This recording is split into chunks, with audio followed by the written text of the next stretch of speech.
las preguntas y comentarios. Una panzada de información, creo que si uno es lo suficientemente amplio, tiene que saber fusionar. Acá son los campeones de fusionar la comida. Uno tiene que saber fusionar las dos teorías y sacarle ventaja a una y otra y aprender a pensar. Y ese es un concepto fundamental que tenemos que tener los cirujanos en la cabeza.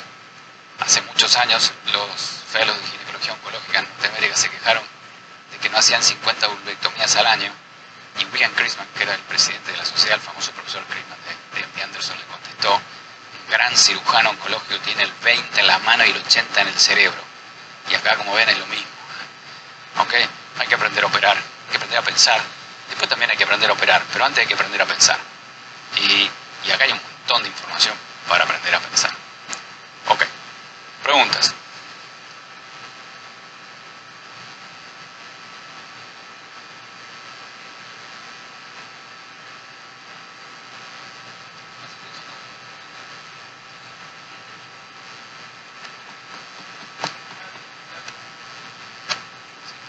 No, solamente una pregunta, que si ha hecho usted estudios de pacientes lesionadas medulares.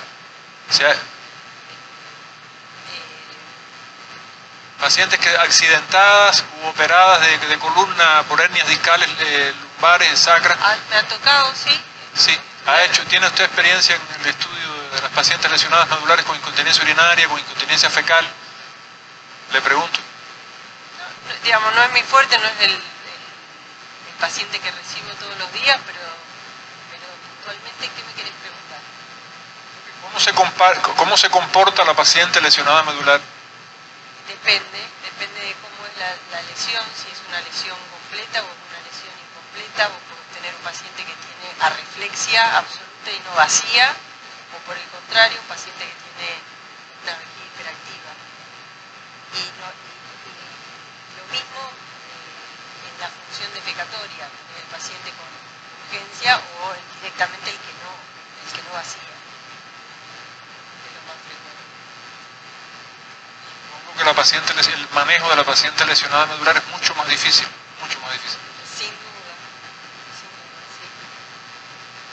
Gracias.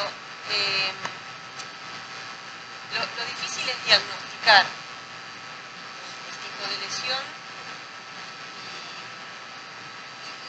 y no tanto el tratamiento, porque el tratamiento, si no vas a neuromodular al paciente, un paciente con disfunción del vaciado toca enseñar autocateterismo intermitente limpio y enema, ponele, y no mucho más.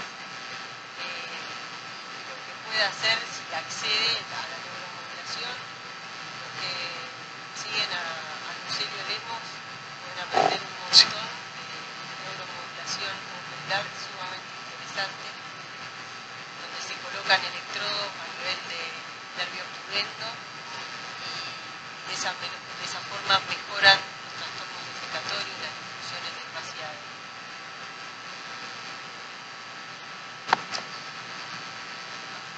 Muchas gracias, profesor. No, Marcos, quisiera hacer una pregunta a ti también, porque es una pregunta muy interesante. Por veces, dependiendo de la lesión, podemos utilizar la neuromodulación. Yo creo que esto en Cuba está disponible, la neuromodulación sacral, para casos seleccionados o no.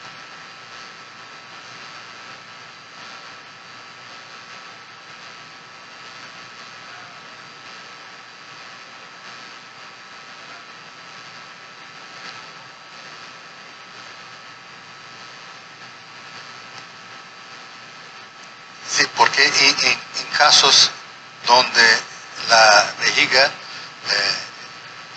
neurogénica de muchísima alta presión, todavía, dependiendo de donde esté, la risotomía sigue siendo una alternativa muy efectiva para bajar esta presión y preservar los riñones, que es el principal objetivo del manejo de la vejiga neurógena.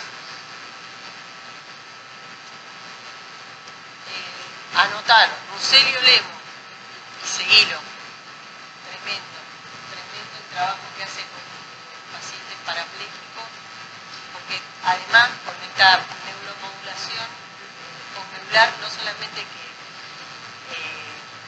uno de los electrodos va al pudendo, sino que el otro va al ciático. Entonces permiten que los pacientes parapléjicos tengan desplazamientos al ciático.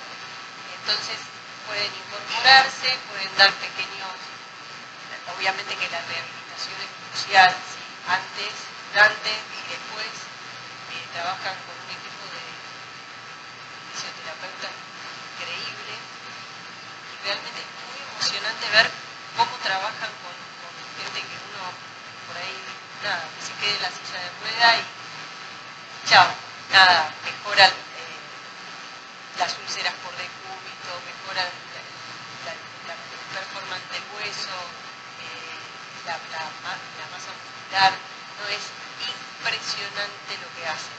Y hay mucha cosa libre para mirar videos en internet. Lucelio Lemos. Es, sí, Marco, después te paso el contacto. Él es brasileño, pero trabaja en Canadá. Y en Brasil, es brasilero, tremendamente inteligente y hace cursos, dan impresionante el trabajo de él. Doctora Sanger. Sí, aquí, doctora. Buenos días y felicitarla por la presentación, de igual manera también al doctor Paulo Palma. Lo que quería preguntarles es, ¿qué tan útil es para ustedes la ecografía de suelo pélvico para diagnóstico, manejo y tratamiento de la patología en general? De igual manera para el doctor Paulo Palma.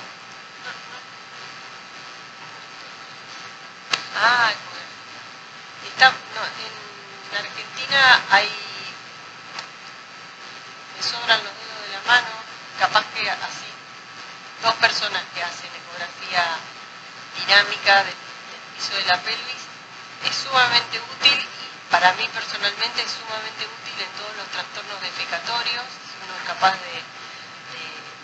los tiene en mente, los puede ver todos a través de un estudio que es no invasivo, que antes pasábamos por el resonador, pero era tremendamente engorroso, porque tenías que meter con el contraste, con el paciente adentro del resonador vos para poder reproducir los síntomas del paciente, y eso lo podés hacer sin prácticamente invasión, con un ultrasonido y no de un gran equipo, no necesitas demasiada tecnología. Con un traductor convex haces ecografías transperineales de excelente calidad y podés evaluar el compartimento posterior, podés ver la intususección, podés ver el recto propiamente dicho, podés ver el anismo, ¿sí? Pidiéndole al paciente, podés simularlo con pesarios y ver la incompetencia anal, nada, es maravilloso. Pero falta gente capacitada que pueda detectar esto que te estoy contando. 2 debe haber en Argentina. Estamos acompañados. En Chile está más evolucionado el doctor... ¿cómo se llama?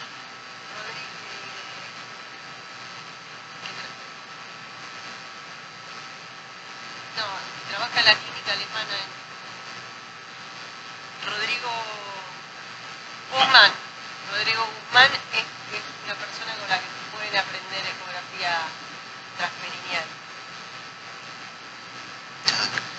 Bien, en Brasil se utiliza mucho, es una herramienta que creo será cada vez más utilizada porque es muy sencilla de utilizarla, tiene la utilidad para diagnosticar los desgarros de la musculatura del piso pélvico, y ese es un factor pronóstico importante en el manejo de las disfunciones, pero también en los cabestrillos.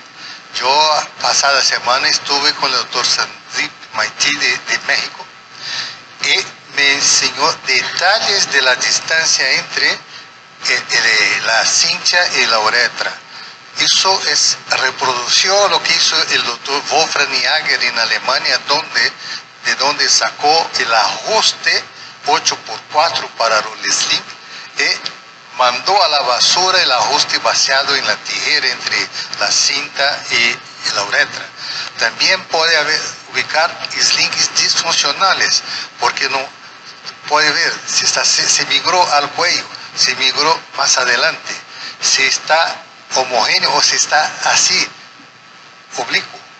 Todo eso tiene implicaciones en el resultado de la cirugía. Y yo creo que en el futuro esto hará parte del examen físico, porque es reproducible y porque los aparatos estarán cada vez más accesibles en relación al costo. Sí, en el compartimento anterior también, tal cual, se puede observar no solamente el Teletics, sino la embolización del cuello, que muchas veces están fallados, y la causa por la que tenemos que reintervenir al paciente, retratarlo y ir a poner el sling en otro lugar que no sea la uretra media. Eso se puede ver también. Buenos días, doctora. Mi nombre es Miguel. Soy un fan de todas sus presentaciones en cada webinar que he visto. Vengo desde Bolivia. Mi pregunta es la siguiente. Quisiera preguntarle, hablando de lo que es la valoración de la paciente en la etapa prequirúrgica, si usted en su servicio ha implementado algún tipo de test, un pretest para valorar el piso pélvico, la pared anterior, posterior, antes de entrar, digamos, a cirugía, y si tal vez nos podría compartir si es que tiene alguna herramienta ya establecida en su servicio. Gracias por la pregunta. Muy bien. Lo que usamos muchas veces, por ahí en pacientes, no pacientes fáciles, pero por ahí en pacientes con incontinencia de orina mixta, donde por ahí hay un gran componente de urgencia, hacemos test de pesarios antiincontinencia y vemos si se cura, va a parar al asador. Y a veces no, a veces lo que uno puede observar que el componente de urgencia se exacerba, entonces ese paciente que probablemente viene rehabilitándose se insiste aún más con la rehabilitación hasta poder lograr que ese componente de urgencia se elimine, para que después eso no sea un dolor de cabeza en el postoperatorio. Y lo mismo, digamos, en el compartimento posterior, el test de pesario es bien importante, sobre todo en pacientes incompetentes anales, que uno lo sospecha porque el paciente no lo cuenta, pero lo vemos en el examen físico, porque realmente lo dice y se anima a contarlo, poner un pesario antes de operarlo, porque ese paciente siempre va a pasar primero por la rehabilitación, ¿sí?, antes de entrar al quirófano, pero para tener como una medida justa de si vamos a beneficiarlo, vamos a empeorar la parte funcional, el test del pesario me parece un truco sumamente útil. Doctora, me preguntan por interno, tanto usted como el doctor Palma han expuesto, digamos, los dos parámetros de la presentación, y siempre se ve en lo funcional y lo anatómico. Cuando hacen una cirugía obliterativa, ¿en cuál de las dos estarían apoyando? Es la pregunta que... O sea, para mí, cualquier cirugía, ya sea obliterativa o reconstructiva, la parte funcional hay que tomarla como tal, digamos, no cambia el cuento, digamos. Si hay incontinencia de orina oculta y es una paciente muy añosa y no quiero tratarla de movida en un solo tiempo, la consiento para tratarla en dos tiempos, pero digamos, la parte funcional siempre la tenés que valorar, no importa lo que hagas, ya sea una sacropexia o sea una cleisia, independientemente al tratamiento que elija.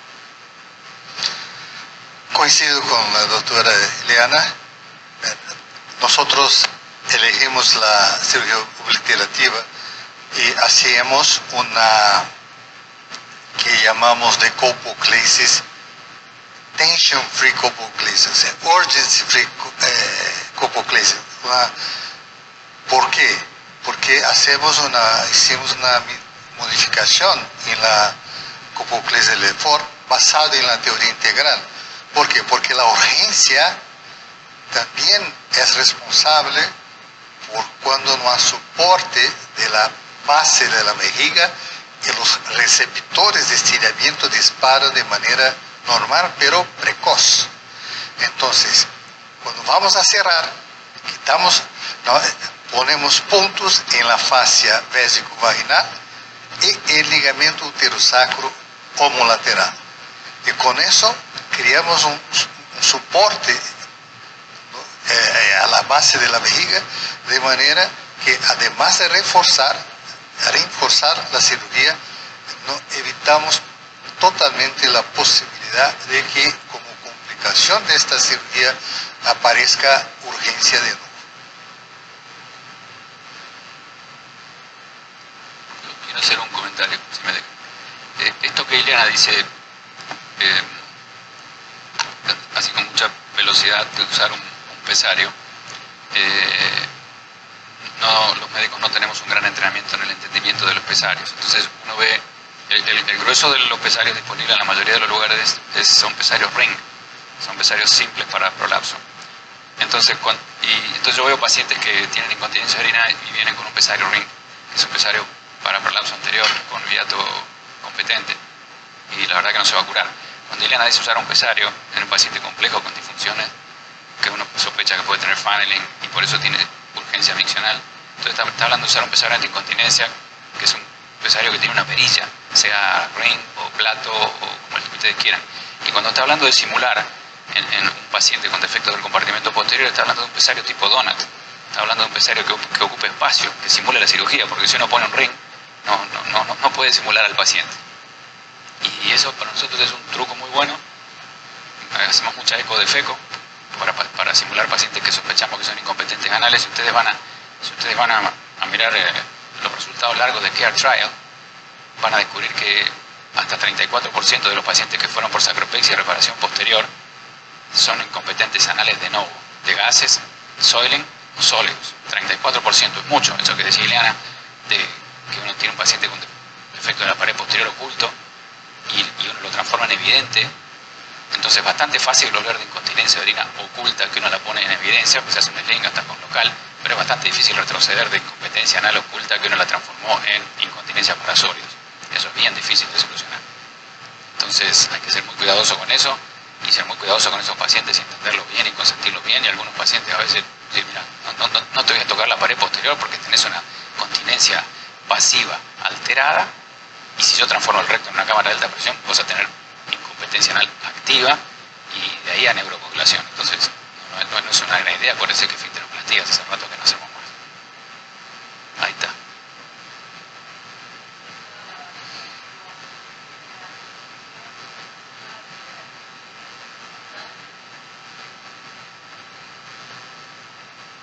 Ahí van a ver que hay distintas formas, ¿sí? Estos que tienen el notch, son antiincontinencia. Esta es una dona para grandes prolapsos con volumen. Ahí el de arriba es para la pared posterior, ¿sí? El de arriba de la dona. Hay cubos, gelcord para incompetencia perineal, los ring comunes. Uno, si tiene un paciente con un hiato urogenital muy amplio, se lo pone, camina 2 pasos y lo pulsa, ¿sí? Para eso están aquellos de la segunda, que parece un chupete, esos quedan en su lugar. Cuando hay incompetencia perineal, hiato urogenital es muy amplio, digamos, para cada prolapso hay un pesario puntual, y para simular antes de una cirugía también.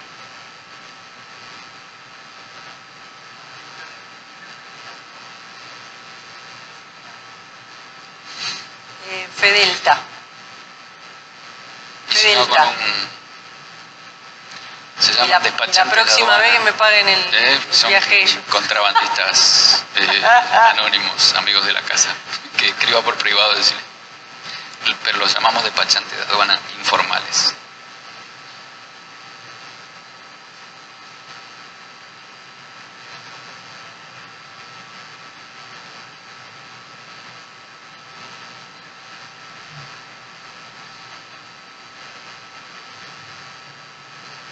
Buenos días. La ciudad de Huancayo es una ciudad de la Sierra del Perú a 3.400 metros de altura. Interesante la exposición. Y quería hacerle una pregunta a los ponentes. Era con respecto a los defectos de compartimiento posterior, que también cursan con una incontinencia anal oculta. Y escuché al doctor que manifestó, mejor no opero, ¿no? Eso es lo que entendí, porque la cirugía del compartimiento posterior podría agravar el cuadro de incompetencia anal. Pero el paciente vino por ese problema, por un cuadro de disfunción del compartimiento posterior, prolapsado. Entonces, ¿qué otra alternativa, por el cuadro que vi en la paciente, yo podría plantear? ¿No? Esa era la pregunta. Y la otra pregunta era, presentó una lámina en la que había un rectocele evidente y también había un defecto de compartimiento posterior. En este caso, en este segundo caso, la primera cirugía o el manejo es, primero opero el rectocele, el prolapso rectal, después la cirugía a nivel vaginal, o hago el procedimiento en el mismo tiempo, cuáles son los equipos y con qué rango de diferencia entre una y otra cirugía. Eran las dos preguntas. Bueno, empiezo por la segunda, porque ya me olvidé de la primera. Escucha, la señora esa que tiene un gran defecto, digamos, un prolapso rectal y tenía un prolapso apical también, esa señora tenía casi 90 años, no hablaba castellano, pero logramos que con el cirujano colorectal le haga una rectopexia y nosotros por vía vaginal hicimos una clesis. O sea, normalmente esas pacientes las operamos en conjunto con el cirujano colorectal y las operamos en un solo tiempo. Y debemos tener alrededor de 20 pacientes operadas de esa forma y buenos resultados. Bueno. Y me habías preguntado lo del qué pasa con la incompetente anal. La incompetente anal no es un conflicto, digamos. Gracias a Dios el esfínter anal se rehabilita con biofeedback de contracción y tiene tasas de curación altísimas. Estoy hablando del 90%. ¿Sí? Vos tenés variabilidad en los resultados, pero por encima del 90% las pacientes se curan. Una vez que el esfínter está rehabilitado, o por lo menos vos tenés una curación del 60%, que vas a seguir rehabilitándolo después de la cirugía, ahí entras, lo operás y después sigue con la rehabilitación, y la rehabilitación vino para quedarse, es de por vida. Estamos hablando de músculos que si pierden el tono, reaparece el síntoma. Y eso el paciente lo tiene que entender muy bien. Sí. Y después la cirugía. Y después se sigue rehabilitando. Rehabilitación, cirugía. Y con respecto al paciente con prolapso rectal verdadero y defecto de la pared posterior y del hiato, yo vivo en otro lugar que no es Buenos Aires, así que me toca ejercer en otro lugar donde no tengo cirujano colorectal, así que yo hago mis propias rectopexias. Pero el secreto es que la rectopexia es una cirugía constipante y la rectopexia tiene que ser de amplia disección y lo más cerca que uno pueda del plato, hasta el elevador del ano, bien para abajo, como si uno operase un cáncer de recto bajo. Así que, y cuanto más abajo va uno, más se constipa el paciente. Así que eso está bueno desde el punto de vista cuando uno opera tiene un paciente con incompetencia anal y estos dos defectos, porque básicamente un paciente que tiene prolapso rectal es un incompetente anal. Así que lo que hago es hacer una rectopexia lo más lejos que se pueda, lo mejor que me salga, lo más abajo que me salga. Y en un segundo tiempo, por ser la rectopexia una cirugía que corrige bastante la pared posterior, en un segundo tiempo vuelvo y reparo lo que me quedó de rectocelo residual y el hiato amplio. Y por supuesto rehabilitación, como dijo Guille, ¿no?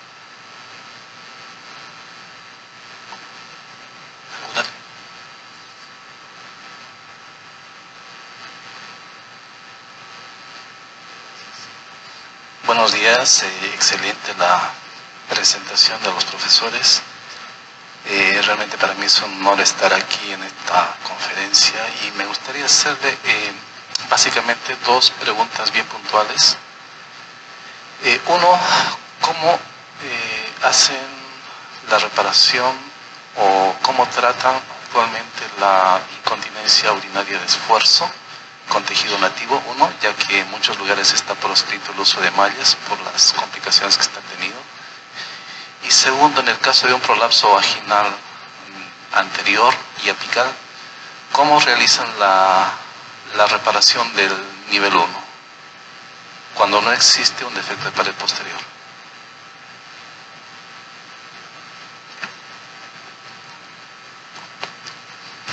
Gracias por la pregunta. Yo creo, y aquí hago claro que es mi opinión personal. Para mí, la primera opción, el manejo de la incontinencia urinaria del esfuerzo por hipermovilidad, son los mini slings retropúbicos con el ajuste 8x4. ¿Por qué? No van a tener las complicaciones de hematoma, dolores y una serie. Yo no sé si tengo esta presentación, pero después pasar a doctor Iván. Nuestro seguimiento de 8 años, que ha sido publicado en el World Journal of Urology, y utilizamos también como rescate. La fijación primaria es el tema, porque si tiene buena fijación primaria puede hacer lo que quieras. Entonces, a los 8 años tenemos una tasa de curación de 75% en las pacientes fallidas, o lo que no es poco, 80 y picos en las pacientes con primera cirugía. Pero la segunda parte de tu pregunta es que algunas pacientes en esos días no quieren o tienen miedo a las, no voy a decir mallas, a las cintas, porque una cosa malla que reemplaza una fascia, otra cosa es una cinta que refuerza un sling, un ligamento. Pero no quiere porque oyeron, porque tiene miedo, por algún motivo. Entonces tenemos algunas opciones. La que más me gusta es la aplicatura de los ligamentos puboretrales que no utiliza mallas. Es una cirugía que tenemos un taller el sábado, a quien se interesa. También está en mi canal de YouTube, que es Profe Palma. Una otra posibilidad, que es un procedimiento que tiene 4 años de seguimiento, que ha sido escrito por el doctor Ariel Luxemburg de Montevideo, que son las que le llaman de spider web, que son los hilos que se ponen tras la vagina con el intuito de reforzar el ligamento uretropélvico. Así que tenemos estas posibilidades, pero todavía el patrón oro que se reconoce en todas las guías son los slings sintéticos de uretra media. Una pregunta para la doctora Iliana y otra para el doctor Sarsotti. Para la doctora Iliana, si podría repetir por favor el test del pesario, y para el doctor Sarsotti, ¿a cuánto tiempo después reinterviene usted a la paciente en el caso que mencionaba? El test de pesario es un test predictivo del resultado de la cirugía. O sea, el test de pesario se usa para simular lo que voy a querer conseguir con el procedimiento quirúrgico. Es simplemente elegir el pesario adecuado para el síntoma que el paciente reporta y tener como una idea aproximada de cómo me va a ir a mí con la cirugía. Es eso, nada más. Que a veces el paciente se siente tan confortable que dice, bueno, no me opero, me quedo con el pesario.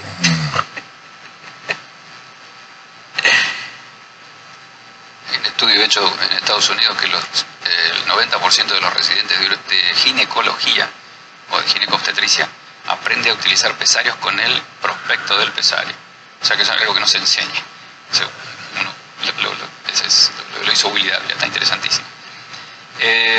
¿Al cuánto tiempo lo opero? La verdad que he dicho en argentino, me siento a esperar que la operación se asiente, y cuando la operación se asienta y deja de trabajar y veo el defecto residual, lo opero. Usualmente entre 8 y 12 semanas después de la cirugía primaria, sea sacropexia, rectopexia, lo que sea, y si voy a reparar el nivel 3 o el nivel 2 residual.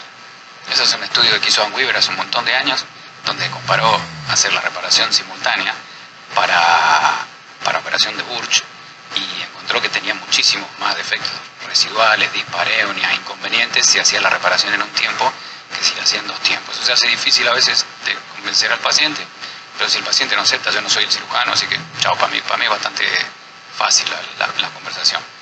Y lo que les acabo de decir de Care Trial es, o sea, esto es reparar en un tiempo o en 2 tiempos, y la reparación en un tiempo tiene, además de lo que ya publicó Ann Weaver en el 81, esto de Care Trial que dice 34% de disfunciones colorectales ocultas que se ponen en evidencia si uno repara al mismo tiempo. Así que yo me siento a esperar. Segunda pregunta, no me la respondieron, sobre la reparación de defecto de pared anterior y apical con tejido nativo. Nosotros usamos un sling apical, sí, la mitad, un tape. ¿Y cómo darías sin malla? El kit comercial viene con el arpón que va al ligamento sacroespinoso, y la sutura se puede pasar con una aguja al anillo pericervical o intermediar un pedacito de malla que acá lo que hacemos es cortarlo y ponerlo lateralmente, justamente porque la gran mayoría de las erosiones se encuentran en la línea de corte de sutura. Entonces, si te queda lateral fuera de esa línea que después vas a suturar, menos chance de que se erosione. ¿Se entiende? Claro, o sea, lo que haces, en vez de usar el pedacito de malla, pasás la aguja al tejido nativo. O hacer, si querés, un sling de fascia. No es un pedazo de tape, no es un pedazo de malla de prolapso, ¿okay? O sea, es un sling, pedacito de sling. Y si querés hacer todo tejido nativo, entonces haces uterosacrales altos y se acabó. Y la otra posibilidad es utilizar como si fuera a hacer un sling pubovaginal, sacar una aponerosis del recto abdominal y reemplazar el sintético por esto y llevar al sacro espinoso bilateralmente, pero es la misma técnica. Y también hay un kit que Ancoris, que se llama, son los arponcitos sin malla. Son los arponcitos. Eso está disponible en algunos países, no en todos, pero ahí utilizas el tejido nativo que a ti te gusta con los arponcitos, que facilitan muchísimo la operación. Básicamente va a depender de si uno va a preservar el útero o no. O sea, porque si uno va a hacer uterosacrales altos y va a dejar el útero puesto, entonces no tiene acceso a la pared vaginal anterior. Así que es como un buen soporte apical, pero probablemente imperfecto. Si uno va a dejar el útero puesto, entonces acceder y va a ser un sacroespinoso, acceder al espacio sacroespinoso por vía anterior es bastante complejo. Nosotros lo hicimos acá en Perú con Lucelio Lemos y lo mostramos. De un lado pusimos un arpón, que fue bastante sencillo, y del otro lado pusimos 2 valvas y yo puse el punto. Y la verdad que queda claro que es bastante complejo acceder por la paravejiga anterior al ligamento sacroespinoso. Y por eso está bueno valerse de un truco tipo Ancoris o el de Boston, que no sabe, de Capio. Entonces está piola tener ese tipo de recursos. Por supuesto que por atrás acceder es mucho más fácil y no necesitas ningún dispositivo, pero otra vez lo mismo que decíamos antes, si no vas a dar soporte a la pared anterior, otra vez otra posteropexia tiene como defecto indeseable el citocele anterior residual. Aunque usualmente es de poca monta, pero prolapso anterior residual. Doc, respecto a lo que está mencionando en este momento, si hago el sacro espinoso posterior y hago una sitio específica anterior, ¿igual tiene el riesgo de recidiva del anterior? Sí, como todo. O sea, en realidad, 30% de esos pacientes tienen lo que se llama prolapso anterior residual. Y estuvo bueno porque ayer conversábamos con Mark, el campeón mundial de los resultados complejos, compuestos, es ¿cómo se llama? Matthew Barber, ¿okay? Que está en Duke ahora, que está en Cleveland Clinic. Y él es el inventor del Composite Results. Entonces, resulta que por Composite Results esos pacientes les va mal. Pero por resultado personal a esos pacientes les va bien. Un paciente que tiene un BA+6 y que después termina con un BA-2, no molesta. Es más, la pared vaginal anterior queda relativamente móvil, porque si uno ataca por atrás, la pared vaginal queda relativamente rígida y la pared anterior queda relativamente móvil y está piola eso para la vida sexual. Entonces esos pacientes pasaron de tener composite results malos ahora a tener resultados de satisfacción buenos. Es interesante cómo uno mide los pacientes. La verdad que uno ya le avisa al paciente que uno prefiere no atacar demasiado la pared vaginal anterior, porque suele dar bastante más dispareunia, y atacar bastante la pared vaginal posterior, que suele jorobar menos. Con eso le va a dar mejor espacialidad por ahí a la vagina, o casi con seguridad. Y le avisa que si se mete el dedo en la vagina, porque muchos lo hacen, va a encontrar un pequeño bultito residual y que no afecta el resultado y los pacientes tienen satisfacción. Y está bien, no quedan -3 el PA, pero tampoco representa prolapso clínicamente relevante para el paciente, usualmente no le molesta.